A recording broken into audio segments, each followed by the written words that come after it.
Krishna Chaitanya Prabhu Nityananda Jayapataka Swami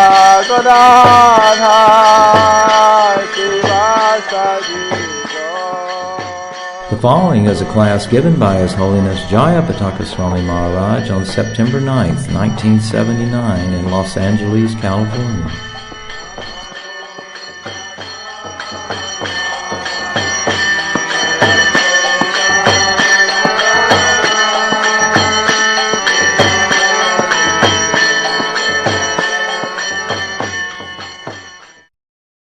It is a great honor for me to be present here in New Dwarka, Los Angeles branch of the International Society for Krishna Consciousness.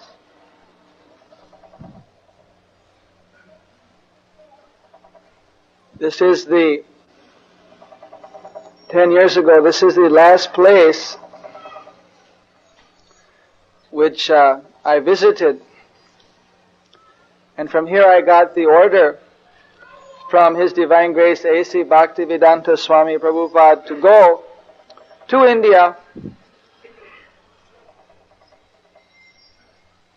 Basically the purpose of going was that in Vrindavan and in Sri Mayapur, Vrindavan is the birthplace of Krishna's pastimes. And Sri Mayapur is the birthplace of Sri Krishna Chaitanya Mahaprabhu, whose deities are here on the left. So, there was no guest house owned by our own society there, although there are hundreds and thousands, actually thousands of temples by sister organizations. But we had no place of our own. So, Srila Prabhupada said that we require to have a wonderful guest house and temple and community so that the devotees from all over the world can visit with a very nice arrangements and facilities these most holy places of India. Actually, this Krishna conscious movement is very widely practiced in eastern India as it is seen here, especially in the states of Bengal, Orissa, Assam, Tripura, Manipur, and by the Hindu population of East Bengal or Bangladesh. They chant this Hare Krishna Maha Mantra and worship Radha Krishna deities. Exactly, but possibly with not so much grandeur as we are seeing here. So,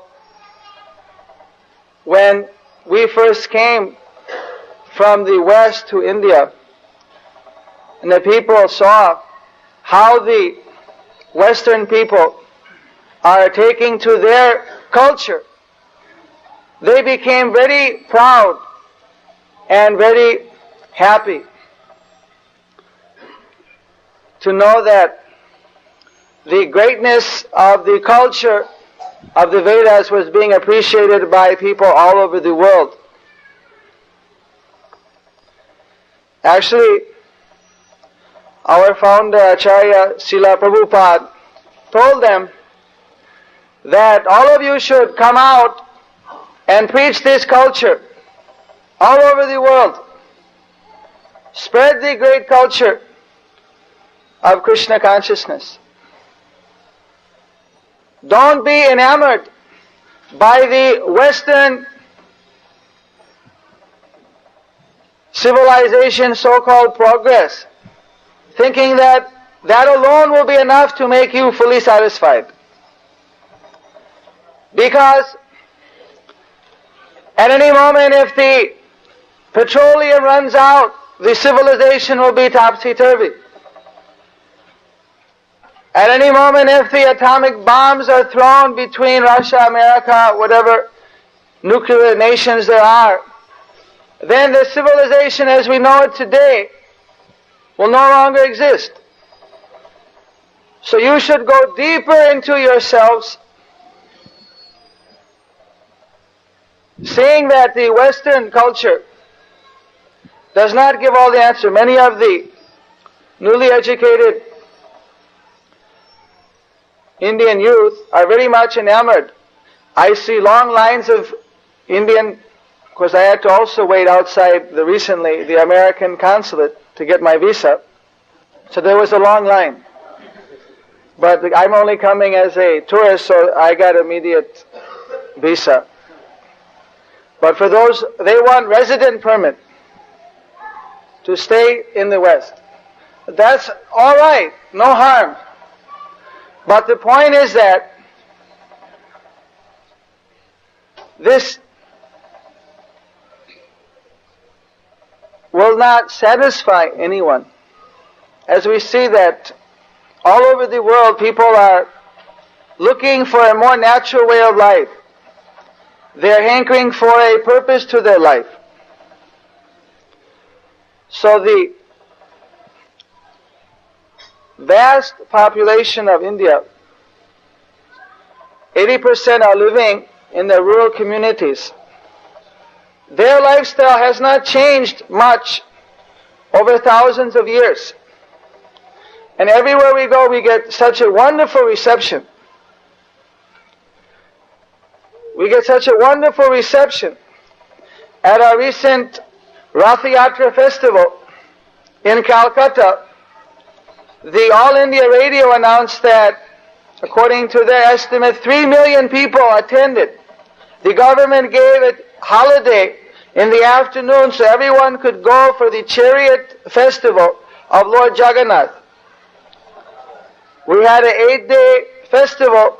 Every night at least 50,000 people were attending the program. So when we have our yearly Mayapur festival from all over the world, devotees visit Sri Mayapur. At that time, our Indian devotees, about 700,000 people visit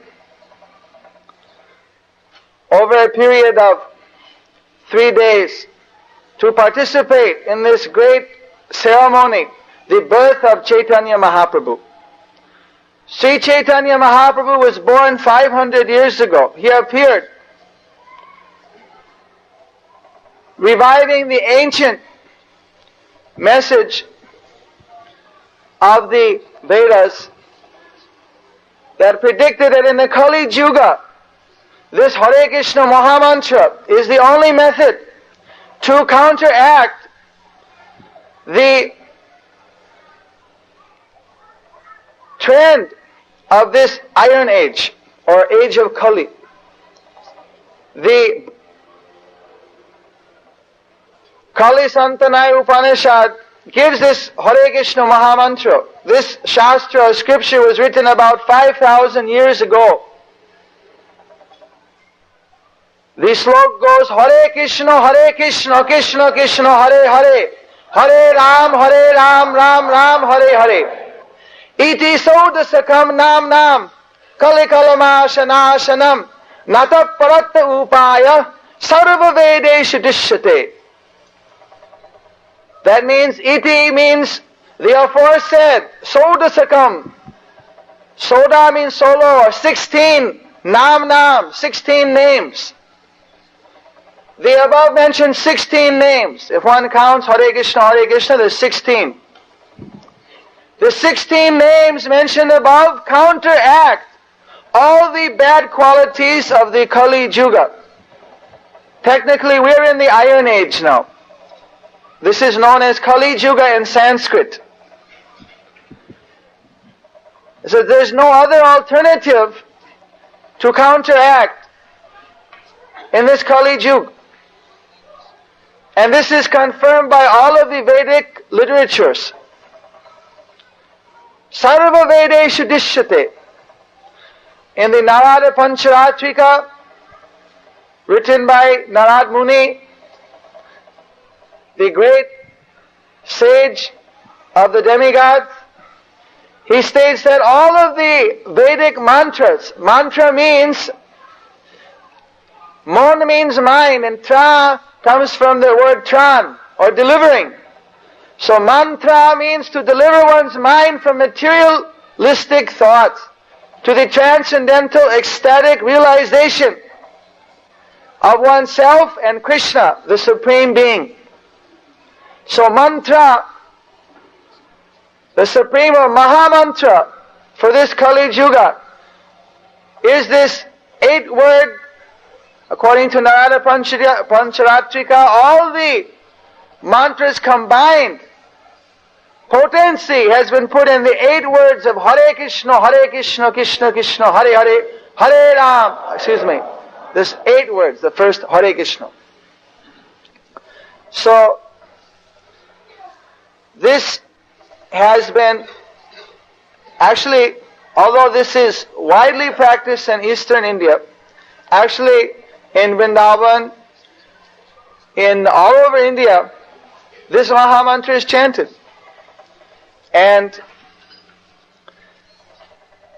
the people in other parts of India may worship Ramchandra, another incarnation of Krishna, or may worship Krishna in different forms. But this Maha Mantra is the unifying factor.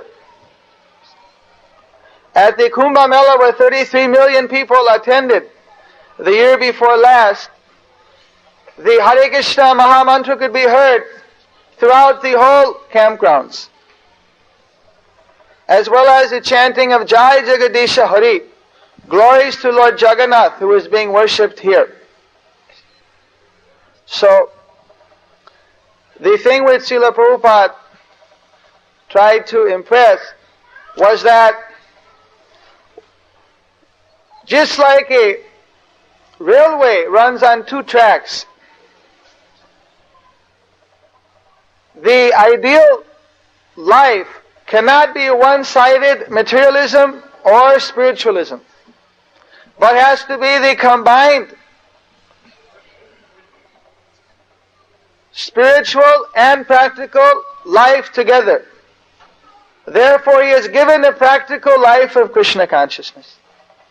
Actually, we are a program where thousands of our friends and devotees are worshipping Krishna in their home. They have an altar or a picture or a murti established in their house of Krishna, and they open their heart to Krishna. They offer their love to Krishna. They prepare the food in their house very nicely and purely and offer that to Krishna. And they sit down with the whole family, wife and husband, children, and for half hour, they chant Hare Krishna together. This creates a wonderful united mood. This creates a spiritual awakening. This is known as our Krishna Conscious Household Program. So, this is very popular. And this is practiced practically by all the householders throughout India. It should be taken advantage of.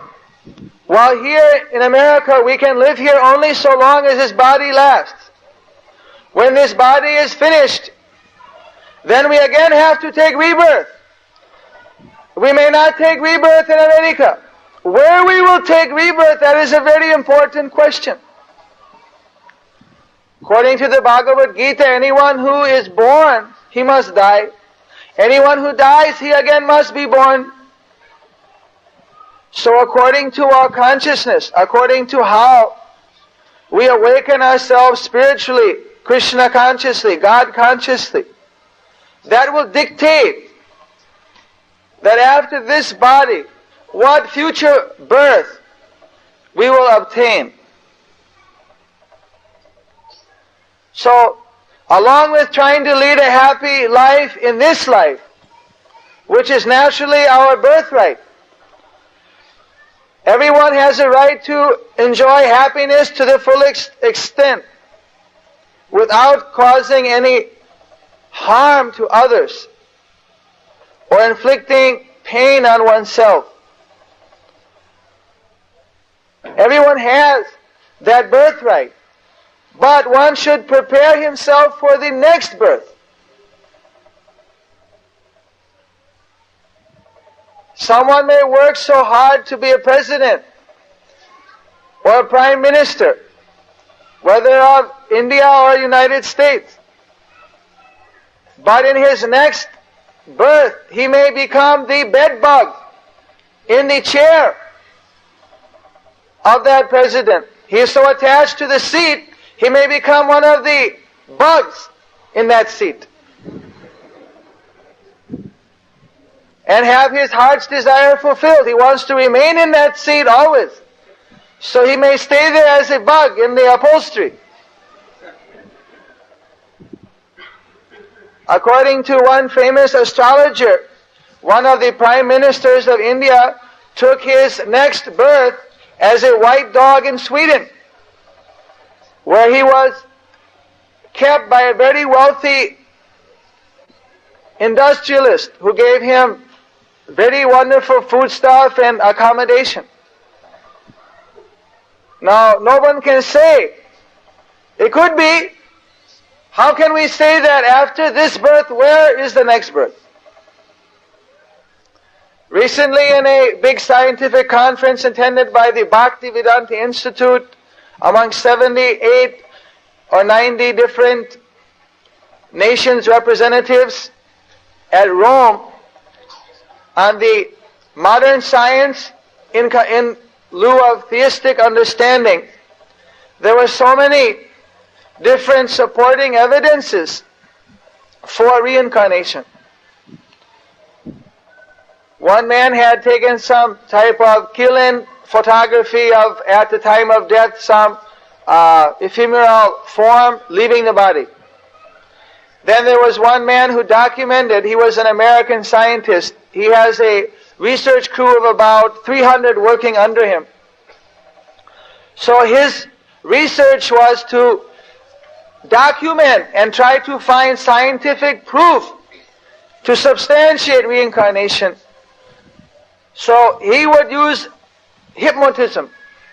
He would take his patients back into time.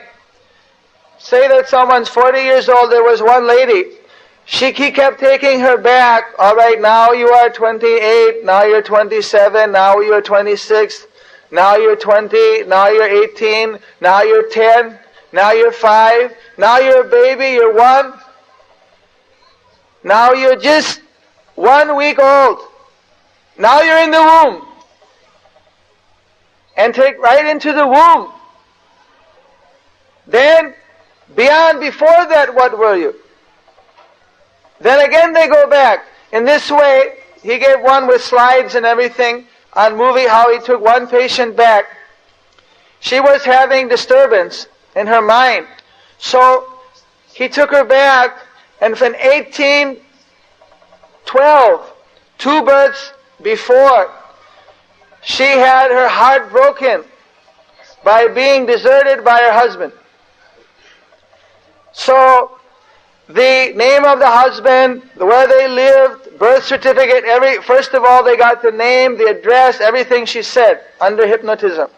Then they went to that place, looked up in the old birth records, found that the names tally the marriage record, photographed the place. She described exactly what the street looked like in 1812, what the house looked like. They got old pictures of that time or drawings, and this way they were able to substantiate. But definitely, this is not our first birth. We have been born many times before. But these are very qualified scientists connected with various universities and foundations, and so many people had different proofs. Of course,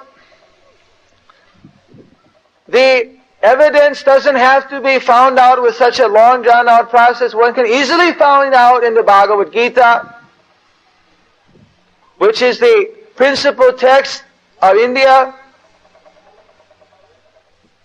I was invited as the representative of the International Society for Krishna Consciousness at the World Conference of the World Vishwa Hindu Parishad, the World Hindu Parishad at Allahabad last winter. This is held every 12 years. So at that conference, the people were very interested to hear how their Sanatana Dharma, this Krishna conscious movement, is being accepted around the world. They were very interested and very pleased to know how the Western people were appreciating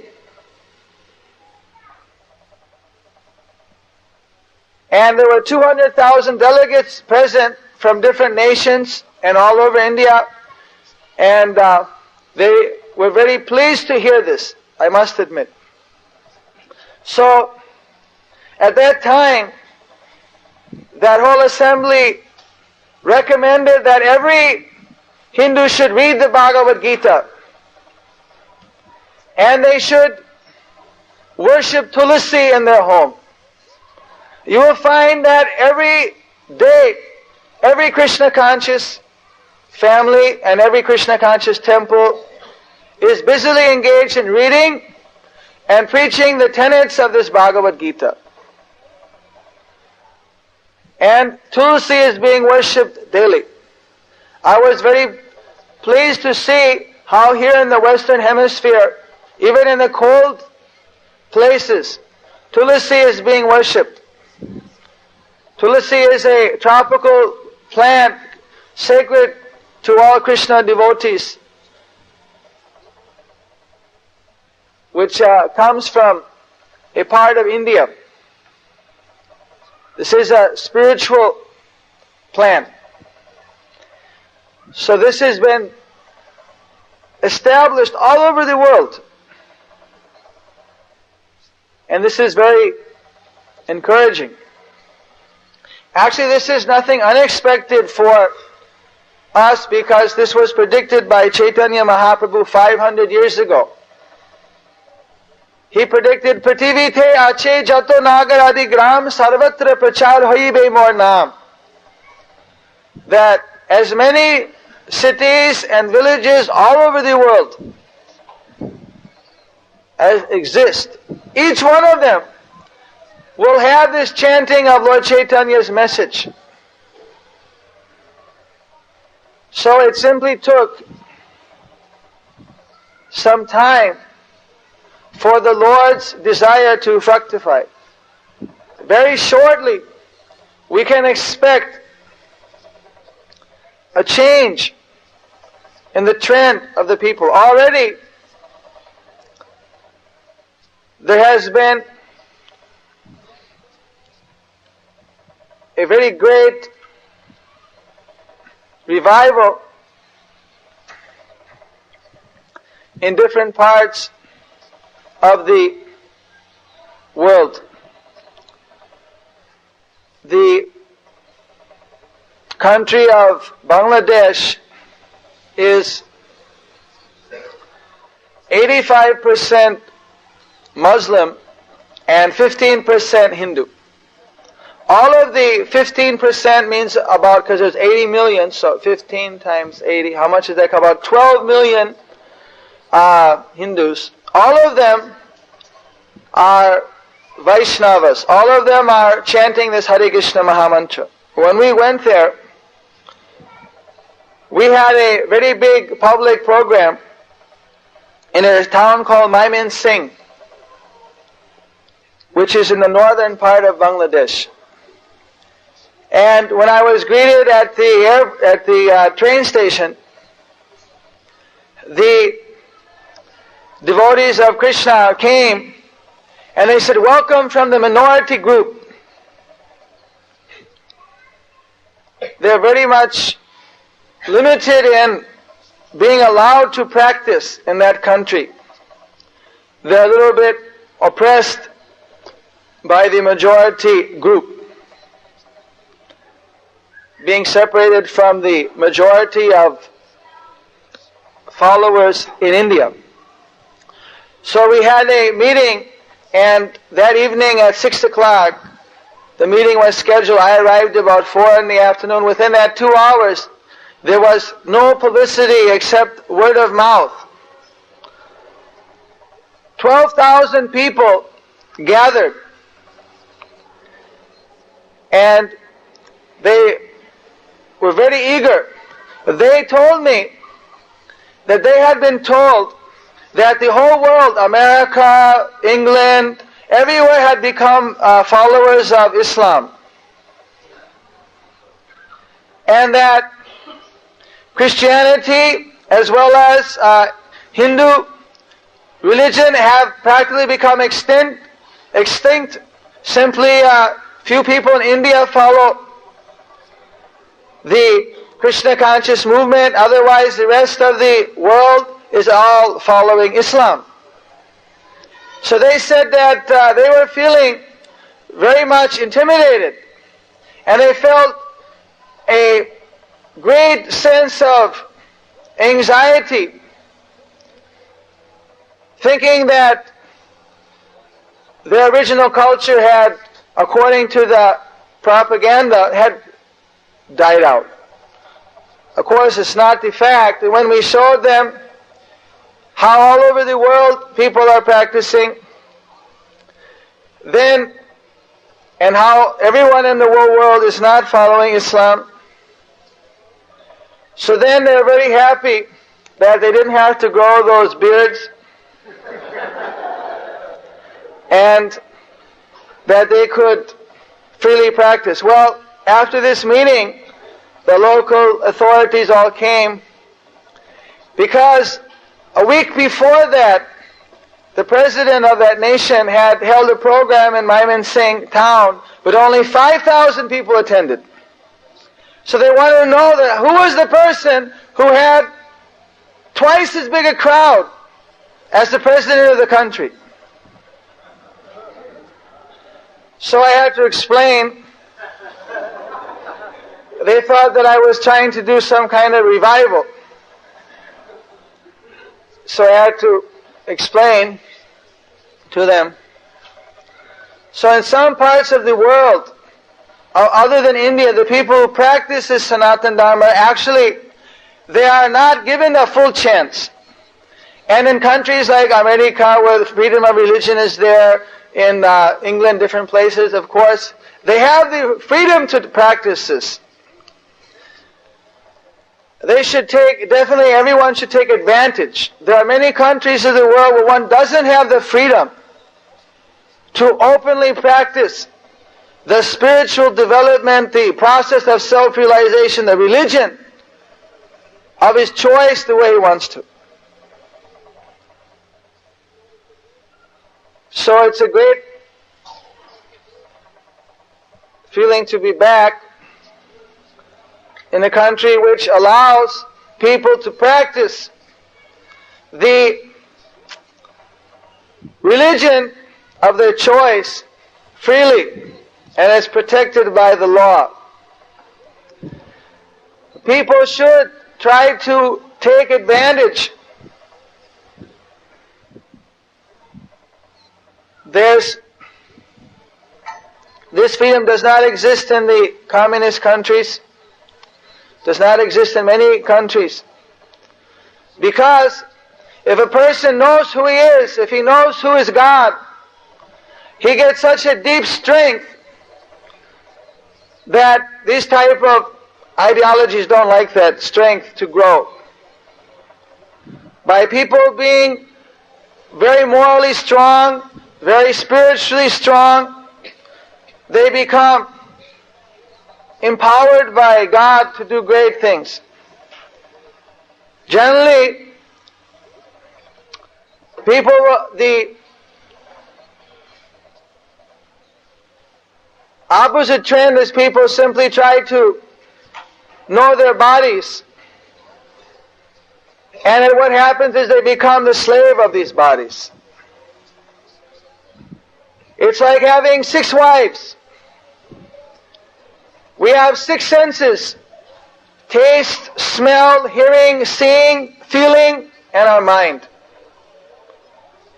So if a man comes home from work and he's greeted by his 6 wives, each one grabbing, one the leg, one the arm, one the other leg, one the waist, everyone grabbing, come with me, come with me, come with me. A big dilemma, which way to go? Like that, each sense, taste this, smell this, hear this, see this, touch this, think this. The whole world we think for our enjoyment. Everything simply for us to enjoy.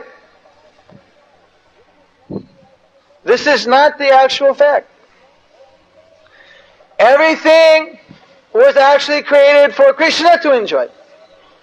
We can only enjoy these objects if we give true homage. So what happens, instead of becoming the controller of our senses, we are controlled by the senses. We are dragged here and there. Unfortunately, each sense has got such an appetite, but it's only got limited capacity. I was recently visiting His Divine Grace Jayapataka Maharaj's temple in London, and he served me such a wonderful feast, and my tongue was anxious to go on taking this prasad. But I found that the capacity of my stomach was limited. So after just paying due respect, I had to ultimately stop. You see. I saw in Dallas, in St. Louis, there was a restaurant, all you can eat, prasad. But you see, all we can eat is limited. No one can eat so much. But the tongue, our sense, has got unlimited appetite. We can go on feeling, we can go on tasting, we can go on seeing. You see, but actually what happens is that we become bored. The appetite may be there, but the eyes will become tired, the senses will become tired, there's a capacity. The appetite is great, but the senses are all limited. Because we're dealing with limited material instruments. So Krishna consciousness awakens the spiritual taste, where one develops his spiritual senses, and he perceives spiritual realization, spiritual bliss. That is obtained by pleasing Krishna's transcendental senses. Just like the devotees, they're chanting Hare Krishna, and while they're chanting, they feel so joyous. They start to dance and raise their hands. And sometimes they're just shouting, Hare Krishna, Hare Krishna. You see. Not caring what anyone thinks. Because they're feeling great joy from within. You see. So this is natural. This is not artificial. So our principle is that everyone should chant Hare Krishna here with us, in their home, on the street, on the bus, in their car, on the plane, anywhere, in the closet, in the field. No restriction. Anytime, day, night, morning, noon. And after chanting, like today, come and take a feast. Eat plenty of Krishna prasad, the spiritual foodstuff, supernatural foodstuff. So this is a very natural process. And then if one is a little philosophical, if he wants to go deep into the subject matter, what is this universe? Who am I? What have I come here for? Where am I going? And then read these books. Study from His Divine Grace, Srila Rameshwar Swami Maharaj, the Acharya here of Los Angeles. He will give you deep insight into these teachings, how to fulfill one's life fully. Actually, I have come here simply to get his association and some advanced teachings from him.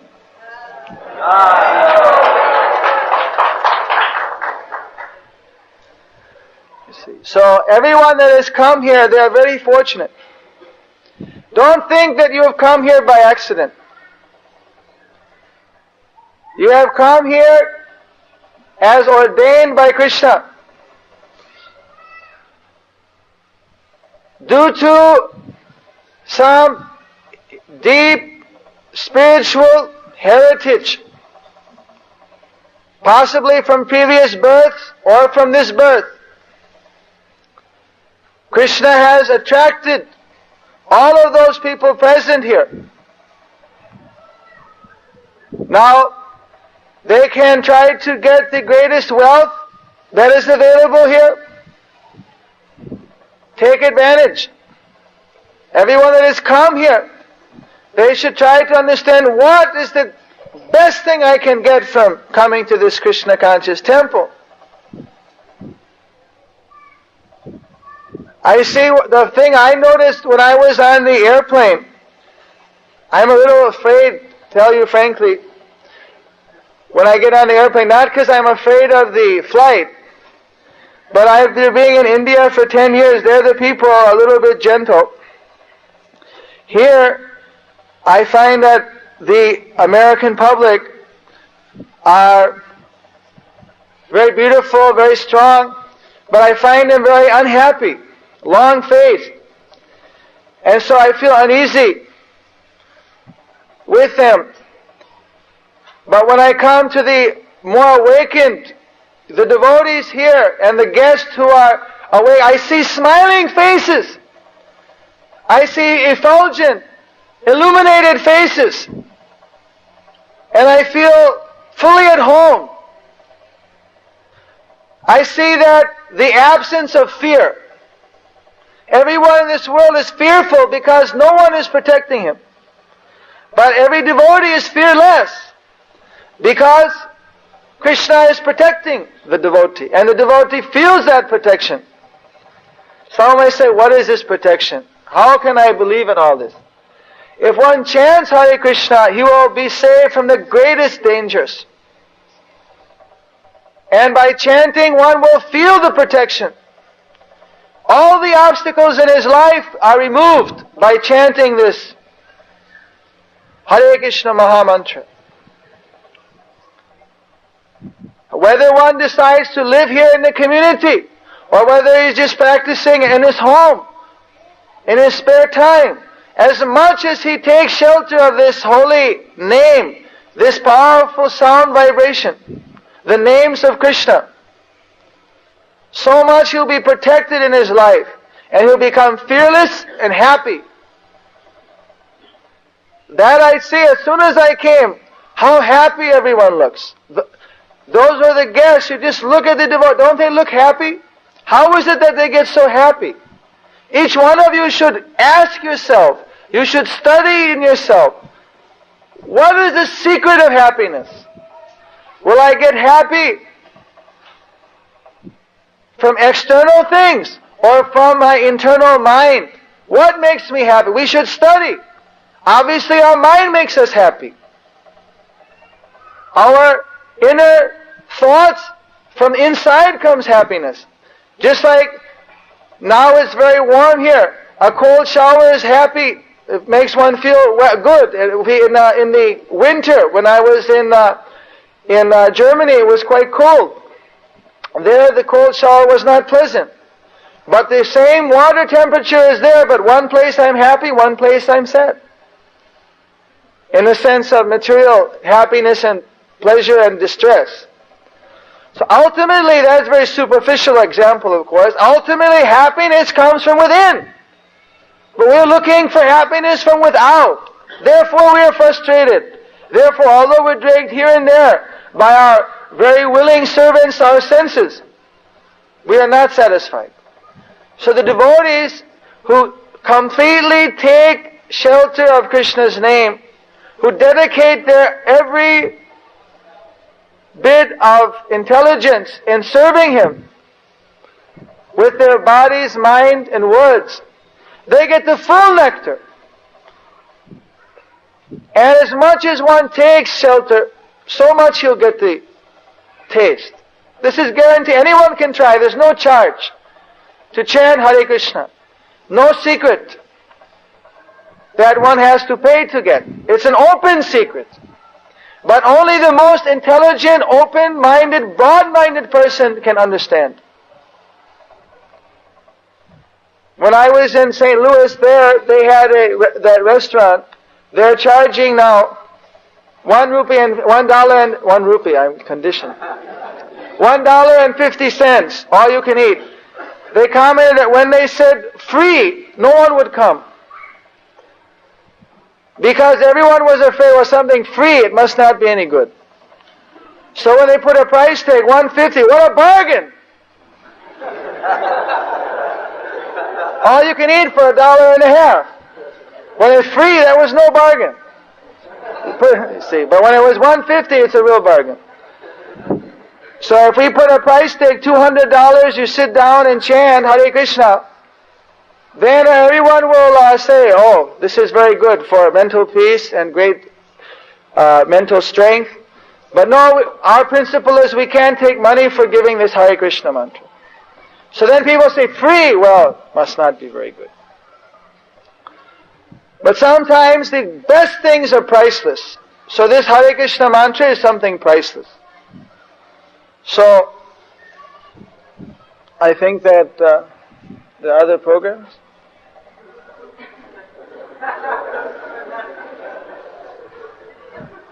Everyone must be hungry.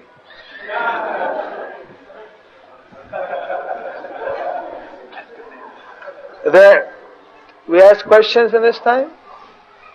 Are there any questions?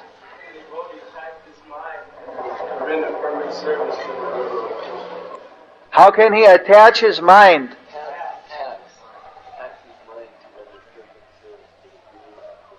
How can he tax his mind?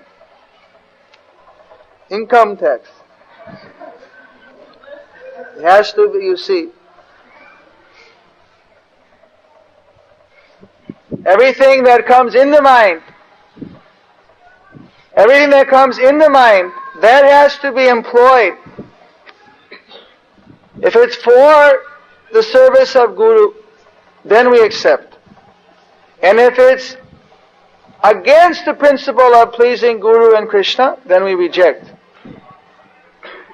It's not, I don't find you taxing one's mind to please the spiritual master is not the same as taxing one's mind in the ordinary sense. That is a burden of love. If one loves someone, then he will think very deeply how to please that person. If one appreciates what someone has done for him, then he loves him. If one sees the good qualities in someone, that appreciation can take the form of love and faith. So the spiritual master, even if he gives one teaching, one syllable, according to the Vedas, that means the disciple is eternally indebted. That no amount of repayment can repay that debt. So the disciple, seeing how the spiritual master has taken him from the very dangerous position of suffering in this material world, of being in a fearful position, of being subjected to repeated birth and death, the reincarnation, that He has given him His eternal consciousness, His eternal happiness, His eternal knowledge, has given him a new lease on his eternal life. So naturally, he will think that this person has done so much for me, what can I do for him? It's only fair, it's only an honest expression. When someone has taken care of all of one's needs, if that person is truly grateful, if he is an honest, sincere person, he must be grateful. And think, what can I do in repayment of the great gift my spiritual master has done for me? If someone is not thinking to repay that debt, then he is an ingrate. And he is a little bit foolish. That he has not been able to understand the value of the gift he has received from the Guru. So, therefore, one should try to understand what is that thing which is given by Guru. How is that more valuable than anything else? And one can appreciate that valuable gift. Naturally, he will think that what can I give? What humble offering can I make? And so, that thinking, if you want to call it taxing, you see, that expression of one's reciprocation of a deep, intense love, that is a natural expression which one will feel when he is grateful for the great gift he has received from the spiritual master or Guru. So, God's law, that is a religion. So, if we are following God's law, then we are following the principles of religion. But if I just say that, well, I'll do this or that we cannot accept as religion, even if I do it with a very devotional mood. It has to be followed by the codes of the scripture. So, most religions naturally have some scripture. And we find that the basic tenets of every scripture is in the Bhagavad Gita, in a very scientific and concise form. So, by following the tenets of Bhagavad Gita, Krishna guarantees that one will not have to again take birth again in this material world. But in this Kali Yuga, one has to chant a bona fide name of God. Now whether one chants Krishna, Ram, Govinda, Madhusudan, Hari, whatever, there are millions and millions of names of God which are authorized by the bona fide scriptures. So if one very diligently chants those names, he will awaken his God consciousness. But ultimately, to get complete liberation or freedom from this material world, one has to find a bona fide spiritual master and accept training from him. If one can study and learn everything about being a doctor, but if he doesn't go to the school, enroll in the course, take his internship, he won't get his MD, he won't get his practicing certificate. In the same way, one can study or he can do a little bit and that will help him on the way. But if he's really serious about finishing up in this life, then he has to go to an expert. He has to go to a qualified spiritual master and accept training from him. He should first of all, he doesn't have to initially commit himself. He should just take the training for some period of time. And when he's thoroughly convinced, then he should make a commitment and go deep into the... Once one gets initiated by a bona fide spiritual master, then he's guaranteed that in a very short time, his whole material cycle of birth and death is finished. without a bona fide instructor or spiritual master, there is no hope to get out of this material world. One may make some advancement along the path. Ultimately, one has to find a bona fide teacher who is acting as a pure representative of God.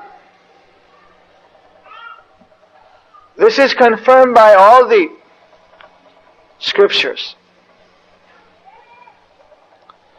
And that teacher will give him the suitable service, the suitable method whereby he can purify himself of his anarthas, his unwanted material contamination, and give him true spiritual wisdom. To try on one's own by hit and miss is a very dangerous and very painful way. And to take the shelter of a bona fide spiritual master is sure, easy, and very quick. One can immediately feel in a very short time the change in his consciousness upon getting the shelter of a bona fide spiritual master and following his instructions explicitly. Just like if we cook, today you're going to have the feast. The way it's prepared, they put in the water, they put the spice, one after each. There's a method. If one follows the method, then it tastes very nice. If one puts too much fire, it'll get burnt. If he puts too much salt, it won't taste well. Won't taste good. So there's a system. In the same way, one has to learn the system of becoming freed from this material world, from the expert spiritual master. If one tries on his own, even in cooking one may succeed, but in this science one cannot succeed. And cooking, you'll have to eat a lot of burnt food. If you get an instruction from a qualified cook, it's very easy. So you should find out someone who knows this science.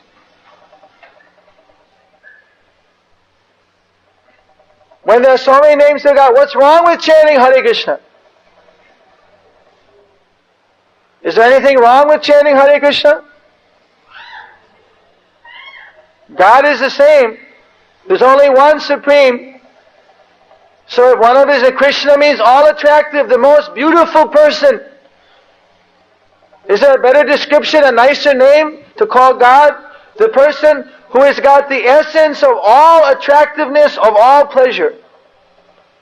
Everything nice we see in the world, everything beautiful we see in our friends, in our fellow people, in the world, everything, the nice, the essence, the sweet taste in the water, the light of the moon and the stars, the beauty in the women, the strength in men, every good quality.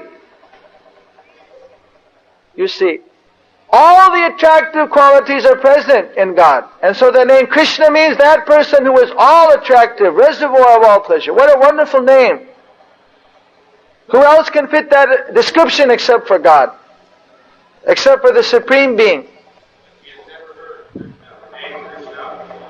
I'm not setting myself up to contradict your position because I truly believe it. I'm asking, I'm only exploring the depths. Your understanding, I'm asking again. In what? Well, there's 5 different kinds of liberation. In this Kali Yuga, one has to chant the name of Krishna. In previous ages, there were different names of Krishna which were chanted, and there are different processes of a yoga. One can get impersonal liberation by practicing mental speculation of the Vedas, which is known as Jnana. It is possible that one can understand impersonal liberation, which is known as Sujya Mukti. But that is not considered as real mukti or real liberation by the devotees, because one can fall down from that position. The real liberation is one's individual spiritual identity remains intact, and he sees himself and the Supreme Spirit always. So that particular perfection of liberation cannot be achieved without surrender to the Supreme Person, Krishna. I repeat, any one of his million names could be chanted. Unlimited names could be chanted. It doesn't have to be the word Krishna. But Krishna is recommended for this age. We chant Jaya Govinda, Jaya Jaya Gopala, Jaya Jaya Govinda. We chant so many different names. So in a previous age, they chant Om Namo Bhagavate Vasudevaya. Vasudeva is the name for Krishna. But that was the mantra in the previous age. At that time, people could also chant Hare Krishna. But the recommended name was Om Namo Bhagavate Vasudevaya. In this way, every age has a particular name which is recommended. This Hare Krishna Maha Mantra is the most powerful, because the people in this age are the most sinful, fallen. Therefore, this name is recommended.